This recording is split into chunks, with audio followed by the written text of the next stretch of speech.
Hi everyone, Tuan here again today. Today I will be talking about an interesting topic about loss and disillusionment in relationship. I'm sure you have experienced yourself in many cases that you met someone that appears so wonderful, so fascinating, only to be disappointed to discover things about them that you don't like. They can appear so successful, so flashy on the outside, and then later you discover they have certain bad habits, or they are very shallow or one-sided. Or you meet someone who is very caring, but then turn out they can be quite clingy and needy. Or you met someone who is so smart, so talented, but they can be emotionally unavailable and and workaholic, for example. So how to avoid this kind of romantic or relationship disillusionment? How to avoid falling into this trap? Actually, a lot of this pitfall, a lot of this long-term implication about people can be explained and understood in clarity using this ancient system of the Enneagram. And the truth is, we may never find, we keep seeking that perfect person who have no flaws. Many of us, we do. But the truth is, we may never find that perfect person until we realize the yin and yang, the two-sidedness, or a better term, the one-sidedness of people and personality. So backtrack a bit. What I talk about is the Enneagram. So the Enneagram is a recent development in the past few decades, but it took its root from many ancient system of religions and psychology, many different religions. But the basic idea is that it has 9 different personalities, and each of them have a certain ego fixation, certain core wounds that cause them to be one-sided, to be quite single-minded in certain pursuits of the ego, while neglecting or having weaknesses as a result of that ego and that fixation. I will explain more in depth later, and that will help you understand very clearly why this illusionment in relationship is a fact of life and how we can see it in better clarity. So let me go through three. So there are nine types here, but today I will just go through three of the most common and the most likely of three types that will be idealized by other people. So the first type that worth mention is definitely type 3, the achiever. So like the name suggests, they their basic desire is to feel valuable, because they don't want to feel their basic fear, they don't want to feel worthless. So they always push themselves to be the best. So that you meet someone who is very successful on the outside, they have nice car, nice house, very prestigious job, or for a guy, and for a female, maybe more towards the appearance. They look good, they dress well, they wear branded clothes. But the truth is, when you get into a long-term relationship with them, I have seen many cases, then they start to discover many unpleasant aspects about that person that they have kept hidden from the outside. Because the truth is, type 3, the achiever, is very much driven by social values, social validation. So they do everything possible to achieve those, to meet those social uh, standard of success, or of being, look good.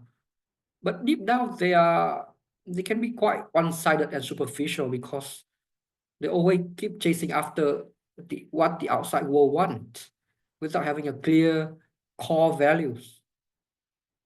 So you will discover your spouse or your partner with type 3 in the long term. They might even engage in, they don't have a very in-depth values or integrity, for example, when it comes to emotional depth. Another thing is that they can expect they don't understand, and they can expect you or their children to always succeed in a traditional and socially accepted sense, and they wouldn't they would discourage or criticize you for following your own path, like trying to be an artist or pursue your own dream, which might not bring about the material success in the outside world. um, then another type that is also commonly idealized is type 5, the investigator. Think about Albert Einstein, those who are very smart, very academic smart, and can be easily, they can be quite successful as well in their work.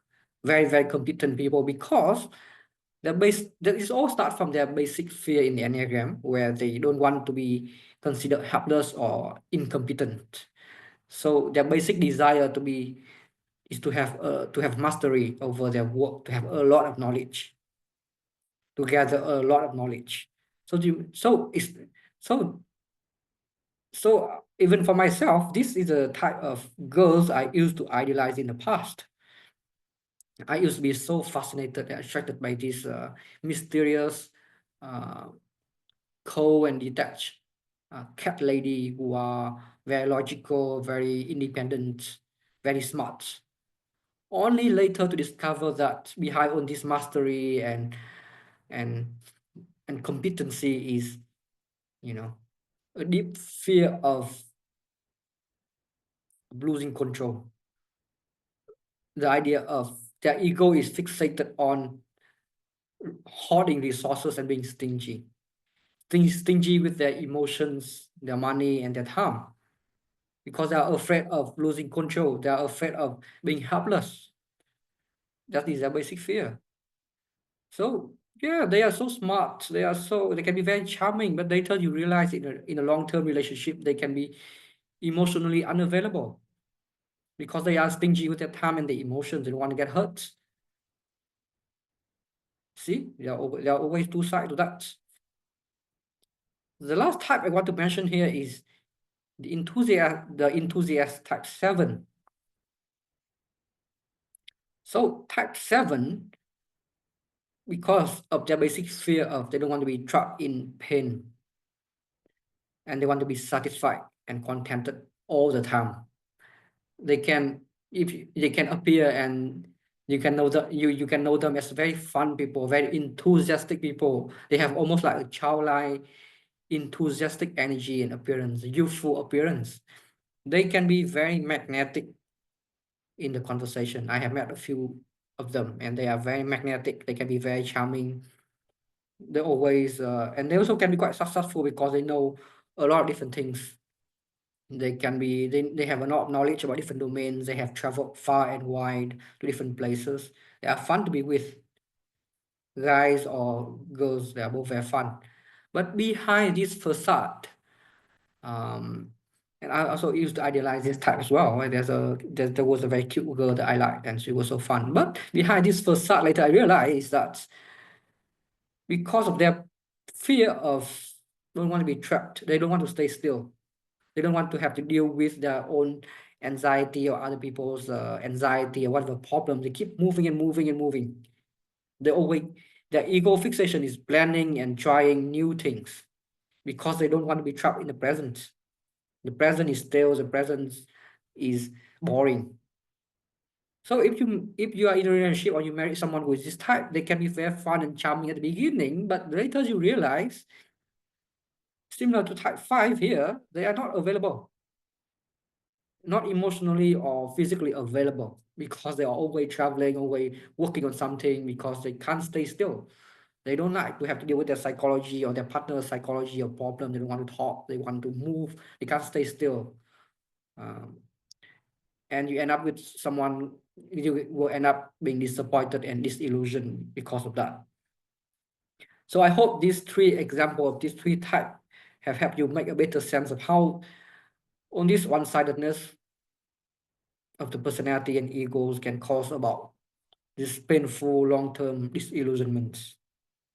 So the key idea here is that uh, we would better learn about and and recognize this the landscape of this different type of ego fixation, and to see beyond the surface behavior of people of their, so that we don't idealize people and fall for this ego trap, and develop a more objective view of people and appreciate both their flashy appearance as well as their flaws and their deeper wound, assuming that very few or very minor, only a minority of the population can achieve a more balanced personality. Some quick way to identify people who are more balanced, usually it appears in a minority of people or when people are a bit more mature, older, is that they have worked on themselves. The common pattern is that you can see as the side of growth and more of balance and two-sidedness. They have recognized their own ego fixation, their basic fear, and they question and they work on their fear, so that if you listen to their life story, you can see a pattern of they used to be like this, but now they have worked on themselves and they are like the opposites.